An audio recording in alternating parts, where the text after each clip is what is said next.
السلام علیکم.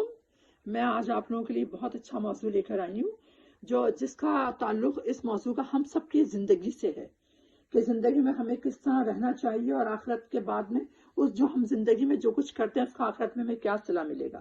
اس کا سب سے پہلے تو میں آپ کو بتاؤں گی ایک حدیث ہے. حضرت ابن کعب رضی اللہ تعالیٰ عنہ فرماتے ہیں، مطلب انہوں نے روایت کی حضور صلی اللہ علیہ وسلم کے بیان کے مطابق کہ جس شخص نے سورہ نبا پڑھی قیامت کے دن اللہ تعالیٰ اس کو شراب طہور پلائے گا. دیکھیں کتنی بڑی فضیلت ہے سورہ کو پڑھنے کی کہ جب اگر ہم ایک دفعہ بھی سارے دن میں اس سورہ کی تلاوت کر لیتے ہیں تو سمجھ لیں اللہ پاک حضور صلی اللہ علیہ وسلم کا فرمان کبھی غلط نہیں ہو سکتا.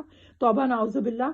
وہ حضور صلی اللہ علیہ وسلم فرما رہے ہیں کہ اللہ پاک اس شخص کو اس سورت کی تلاوت کرنے کی برکت سے اپنے ہاتھوں سے شراب طہور پلائے گا. یعنی کتنا بڑا اس کے لیے اجر اس بندے کے لیے. اچھا، ایک جگہ اور حضور صلی اللہ علیہ وسلم فرماتے ہیں کہ جب لوگوں کے سامنے قیامت کا ذکر کیا جاتا تھا اس دور میں تو وہ گھبرا کر ایک دوسرے سے پوچھنے لگتے تھے، اور کچھ لوگ تو اس کے اوپر بحث کرتے تھے کہ قیامت کوئی نہیں آئے گی. جو منکرین تھے، جو کافر تھے، ان کو قیامت پر کوئی یقین نہیں تھا. وہ کہتے تھے بس اب ہم زندہ ہیں تو زندہ ہی رہیں گے. اسی لیے وہ بہت زیادہ جو مسلمان ہو گئے تھے ان کے اوپر بہت زیادہ ظلم ڈھاتے تھے. اور جب حضور صلی اللہ علیہ وسلم نے فرمایا اس آیت کے بارے میں کہ یہ قیامت تک یہ جو بھی کوئی اس کو پڑھے گا، ایک تو یہ ہے کہ قیامت کا جو اثرات ہوتے ہیں اگر وہ زندہ ہوگا تو اس کے اوپر اللہ کی خاص رحمت ہوگی، اس کا سایہ ہوگا ان اشخاص پہ، ان لوگوں پر جو اس سورہ نبا کی تلاوت کرتے ہیں ڈیلی. اس کی تلاوت سے کیا ہوتا ہے، جب ہم تلاوت کرتے ہیں تو ہمارے دل میں جو خباثیت ہوتی ہے، شیطانیت ہوتی ہے، وہ دور ہو جاتی ہے اور خوف الہی پیدا ہوتا ہے. اور اس میں ایک بزرگ کہتے ہیں کہ جو شخص اس سورت کو ہر نماز کے بعد ایک دفعہ پڑھنے کا معمول بنا لے، یعنی کہ ڈیلی وہ پڑھے ایک دفعہ، تو سمجھ لیں اس کی آنکھوں کی بینائی، یعنی کہ اکثر لوگوں کی نظریں کمزور ہو جاتی ہیں، لوگ پریشان ہوتے ہیں، ڈاکٹروں کے پاس بھاگتے ہیں. تو ہمیں ڈاکٹروں کے پاس نہیں جانا.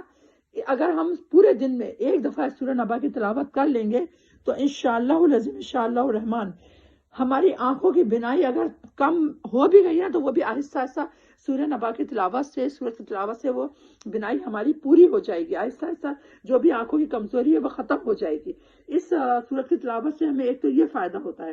دوسرا فائدہ ہمیں یہ ہوتا ہے کہ بہت سے جیسے لوگ بیچارے گاؤں گوٹھوں میں رہتے ہیں، جانور ہوتے ہیں وہاں پر بڑے بڑے اور دوسرے قسم کے اور بھی جانور ہوتے ہیں جو موذی جانور جن کو کہا جاتا ہے. تو جہاں پر اس سورہ نبا کی تلاوت کی جائے وہاں پر موذی جانوروں سے انسان کو خود بخود چھٹکارا مل جاتا ہے. سب سے بڑی بات یہ ہے. اچھا، ایک صورت یہ کہ جہاں پر آپ دیکھیں کہ موذی جانور بہت زیادہ آ رہے ہیں تو اس صورت کو 11 دفعہ پانی پر پڑھ کر دم کر کے اس پانی کو اس جگہ پہ ڈالتے رہیں. آپ 41 دن ڈالیں، انشاءاللہ وہاں پہ موذی جانوروں کا آنا جانا ختم ہو جائے گا. دیکھیں کتنی بڑی اس صورت کی فضیلت ہے کہ ایک تو ہمیں موذی جانوروں سے نجات مل جائے گی. دوسری چیز یہ ہے کہ ہمارے اندر خود بخود اگر کوئی ہم سے کافرانہ باتیں بھی کرتا ہے نا تو جب ہم اس سورت کی تلاوت کریں گے ڈیلی تو ان کی کافرانہ باتوں میں ہم پہ اثر نہیں کریں گی، بلکہ ہم جو ان سے اسلام کے بارے میں، اپنے اللہ کے بارے میں ڈسکس کریں گے ان کے دل میں ہماری باتوں کا اثر ہوگا. یہ سورہ نبا کی تلاوت کی وجہ سے ہے. جو شخص بھی سورہ نبا کی تلاوت کرتا ہے اللہ اس کی زبان میں اتنا اثر دے دیتا ہے کہ جب وہ دوسرے لوگوں سے، یعنی کہ منکرین سے، یعنی کہ جو مسلمان نہیں ہیں، جو کافر ہیں، ان سے جب وہ مسلمان بات کرتے ہیں اس نبا کی جو بھی تلاوت کرتے ہیں وہ لوگ، تو کافروں پر ہماری باتیں اثر کرتی ہیں. کیوں اثر کرتی ہیں؟ کیونکہ اللہ پاک اس سورت کی تلاوت کرنے والے کی برکت میں اتنی زبان کے اندر اتنی برکت، اتنی طاقت دیتا ہے کہ جو کچھ وہ کہتا ہے نا کافروں سے، کافر ان کی باتوں کو کافی حد تک مانتے ہیں اور دل سے پھر وہ اس بندے کی عزت کرتے ہیں. مجھے میں نہیں کہوں گی کہ وہ مسلمان ہونے کی کوشش کرتے ہیں پوری، کیونکہ سورہ نبا میں ایسی خاصیت ہے کہ جب ہم کسی کافر کے سامنے اس کو پڑھیں اور اس کا ان کی زبان میں مطلب سمجھائیں کہ اللہ پاک ہم سے اس سورت کے ذریعے یہ بول رہا ہے، تو بہت سے جو کافر ہیں وہ اس سورت کو مانتے ہیں. اور ہماری جب ہم ان کو تصدیق کرتے ہیں اس چیز کی کہ ہاں بھائی اس سورت کے مطابق اللہ پاک اس طرح سے جو بھی کافر ہوں ان کے ساتھ میں یہ حساب کتاب ہوگا، اس طرح ان کو آگ میں جلایا جائے گا، تو یہ باتیں ان کے ذہن پہ، ان کے دل پہ اثر کرتی ہیں. اور زیادہ تر لوگ ان باتوں کا اثر لے کے جو کافرین ہوتے ہیں وہ مسلمان بھی ہو جاتے ہیں. تو ہمیں بھی چاہیے کہ ہم اس صورت کے دل میں اگر ایک دفعہ بھی تلاوت کر لیں گے ہم موذی امراض سے بچ جائیں گے، موذی جانوروں سے بچ جائیں گے. ہمارے اندر خود بخود جو ہے وہ بہت زیادہ اپنے آپ کو سنبھالنے کی عادت پڑ جائے گی. جیسے بہت سے لوگ ہوتے ہیں وہ دوسروں پر ڈیپینڈ کرتے ہیں. نہیں، یہ بھی خاصیت ہے اس کے اندر کہ آپ اپنے اوپر ڈیپینڈ کریں گے.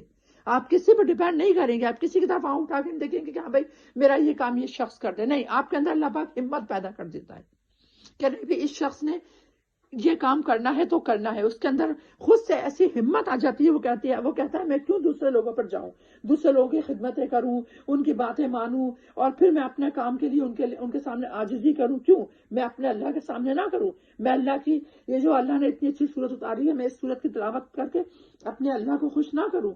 تو میرے بہنوں، میرے بھائیوں، جو بھی آپ لوگوں کو مسئلہ ہے، خاص طور سے یہ صورت جو ہے یہ موذی جانور سے چھٹکارے کے لیے ہے، غصے کو کنٹرول کرنے کے لیے ہے. اور جہاں پر موذی جانور آتے ہیں وہاں آپ اس صورت کو 11 دفعہ پڑھ کر دم کر کے اس جگہ پہ پانی کا دم کر دیں. انشاءاللہ آپ کو اس صورت سے ان جانوروں کو آپ دوبارہ نہیں دیکھیں گے. دوسری آیت جو ہے یہ صورت، اس کا دوسرا مسئلہ یہ ہے کہ جو لوگ نماز نہیں پڑھتے اور یا پھر نماز پڑھتے ہوئے وہ اپنے اور دوسرے لوگ اس کی نماز میں خامیاں نکالتے ہیں، تو اگر اس کے اندر خامیاں ہوتی ہیں تبھی وہ نکالیں گے نا. تو ان خامیوں کو ختم کرنے کے لیے اور اپنی یکجوئی کے ساتھ میں کہتے ہیں نا ایک ہمت سے، دماغ سے، دل سے نماز پڑھنا، جو ڈیلی سورہ نبا کی تلاوت کرے گا انشاءاللہ اس کے اندر نماز جو ہے وہ پابندی اس کے اندر پیدا ہو جائے گی، اور اس کی دعاؤں میں اثر بھی اللہ پاک اتنی دے دے گا کہ جو وہ دعا مانگے گا وہ زیادہ قبول ہوں گی. چلیں آپ سورہ نبا کی اس فضیلت کو سمجھیں، اس کو پڑھا کریں. ڈیلی ایک دفعہ پڑھنے سے بہت سارے مسئلوں کا حل اس سورہ نبا میں ہے. اوکے، اللہ حافظ، مجھے اجازت دیجیے. السلام علیکم.